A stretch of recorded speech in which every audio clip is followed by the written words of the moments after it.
आदमी पार्टी के प्रदेश प्रभारी संजीव झा 2 दिन के दौरे पर आए हुए हैं रायपुर और अपने आम आदमी पार्टी की समीक्षा भी की है और प्रेस कॉन्फ्रेंस की है। आपने आज प्रेस कॉन्फ्रेंस किए हैं और आगामी विधानसभा चुनाव होने वाला है, इसको किस तरह से देख रहे हैं? आगामी विधानसभा में आम आदमी पार्टी चुनाव लड़ेगी, मजबूती से चुनाव लड़ेगी और आम आदमी पार्टी एक छत्तीसगढ़ विकल्प देगी। और ये विकल्प केवल आम आदमी पार्टी के कार्यकर्ताओं नेता की बदौलत नहीं कह रहे हैं। आज छत्तीसगढ़ की एक जनता अपने आप को ठगा हुआ महसूस कर रही है। 15 साल पहले भारतीय जनता पार्टी ने लूटा, लोगों ने कांग्रेस में अपनी उम्मीदें देखी, लेकिन कांग्रेस और 2 कदम आगे निकल गई। वही लूट जो बीजेपी के सरकार में हो रहा था, उससे ज़्यादा लूट आपको सरकार में होने लगा। तो ऐसे में आम आदमी पार्टी के प्रति लोगों की एक उम्मीदें हैं, और उम्मीद इसलिए कि आम आदमी पार्टी जो कहती है, अरविंद केजरीवाल जी जो कहते हैं वो करते हैं।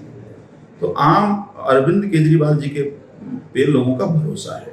तो ऐसे में छत्तीसगढ़ की जनता के साथ मिलकर के नवंबर में आम आदमी पार्टी एक विकल्प आप छत्तीसगढ़ जनता को देगी। छत्तीसगढ़ में आम आदमी पार्टी किन किन मुद्दों को लेकर चुनाव लड़ेगी?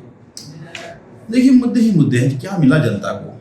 आज भ्रष्टाचार में पूरी तरह से सरकार डूबी हुई है। कानून व्यवस्था का क्या हालात है आपके सामने? रोज हत्याओं की खबर, रोज लड़कियों की गायब होने की खबर आपको सुनने को मिलती है। आज अस्पताल का, प्राथमिक सेंटर का बहुत बुरा हाल है। स्कूल्स का रिमोट एरिया में जाइए, बहुत बुरे हालात हैं। आज देखिए, आज हर तरफ जहां कहीं भी जाएं, युवाओं को रोजगार नहीं है। जो सरकारी कर्मचारी, जो अनियमित कर्मचारी हैं, वो रोज धरना पर बैठे, उनका कोई सुनने वाला नहीं है। तो मुझे लगता है कि हर तरफ परेशानी है और सरकार लूट में व्यस्त है। तो ऐसे में आम आदमी पार्टी उम्मीदें इसलिए है कि अभी पंजाब में हमारी सरकार बनी, पहला काम हमने किया कि जो अनियमित कर्मचारी था उसका नियमितीकरण का काम शुरू किया। आज हमने ओल्ड पेंशन स्कीम हमने वहाँ लागू किया। आज हम बिजली मुफ्त दे रहे हैं और जितने वादे हमने किया था वहाँ पूरा कर रहे हैं। दिल्ली में हमने जो वादे किए थे, चाहे बिजली का वादा हो, पानी का वादा हो, शिक्षा का वादा हो, स्वास्थ्य का वादा हो, रोजगार का वादा हो, चाहे महिला सुरक्षा का वादा हो, महिला सम्मान का वादा हो, पेंशन स्कीम हमने बढ़ाया। वहाँ पे एक वादे जो हमने जनता से किया था, हमने उसको पूरा किया। तो अब पूरे देश में लोग ये मानते हैं कि आम आदमी पार्टी जो वादा करती है वो पूरा करती है। तो इसलिए और उम्मीदें छत्तीसगढ़ की जनता को आम आदमी से, अरविंद केजरीवाल जी से है।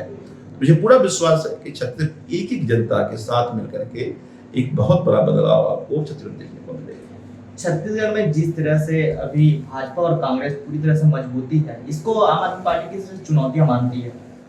देखिए, मजबूत नहीं है, लोगों का विकल्प नहीं था। लोग बीजेपी से परेशान होकर कांग्रेस को वोट किया, कांग्रेस से परेशान हुए बीजेपी को वोट दिया, फिर बीजेपी से परेशान हुए कांग्रेस को वोट किया। लोग करे तो करे क्या? दोनों कांग्रेस एक ही जैसे लोग हैं। तो कोई ऐसा नहीं है कि कांग्रेस जीत गई, बीजेपी हार गई। कांग्रेस हारी तो बीजेपी जीती, बीजेपी हारी तो कांग्रेस जीती।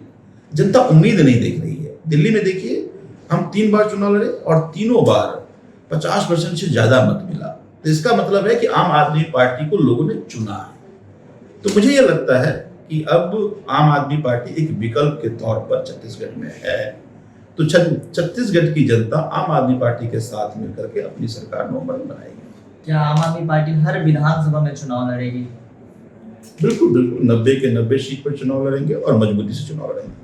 एक अहम सवाल लास्ट में, आरक्षण का मुद्दा लगातार गर्माता जा रहा है। राज्यपाल और राज्य सरकार के खिलाफ दोनों आमने सामने हो गए, इसको किस तरह से मानते हैं आम आदमी पार्टी? मुझे ये लगता है कि ये समीक्षा का विषय है और इस पर बिल्कुल समीक्षा होनी चाहिए।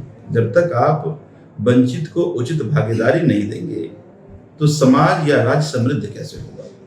तो अगर राज्य को समृद्ध करना है तो उचित भागीदारी उसको मिलना चाहिए। ये समीक्षा का विषय है, इस पर बैठ कर समीक्षा करके और उचित हिस्सेदारी मिलनी चाहिए। ये थे हमारे साथ संजीव झा, प्रदेश प्रभारी, जिनका साफ तौर से कहना है कि अब आने वाले आगामी विधानसभा चुनाव में हर विधानसभा में चुनाव लड़ेंगे। News plus 20